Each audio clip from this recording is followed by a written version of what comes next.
Ce n'est pas la première fois que Florent Pagny déclenche une tempête avec ses impôts.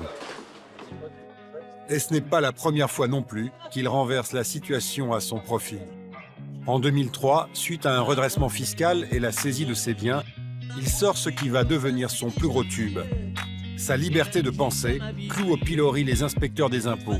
Et son album se vend à plus d'1 million d'exemplaires. Largement de quoi payer les 15 000 € d'amende auxquels il sera condamné 2 ans plus tard pour fraude fiscale.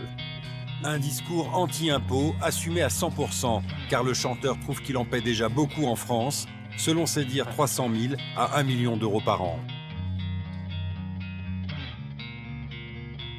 Vu ce que je paye, mais vu aussi ce que je rapporte. Parce que si moi je gagne de l'argent, c'est qu'il y a une grosse major qui gagne beaucoup plus d'argent que moi et qui fait travailler plein de gens.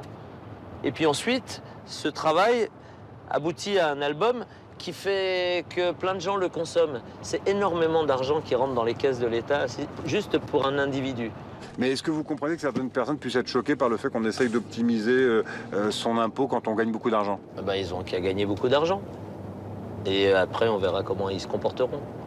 Ça, c'est à mon avis des espèces de délires de jalousie ou d'envie parce que quelque part, à un moment, on se dit qu'on n'y arrivera peut-être jamais. Alors finalement, on déteste celui qui peut y accéder.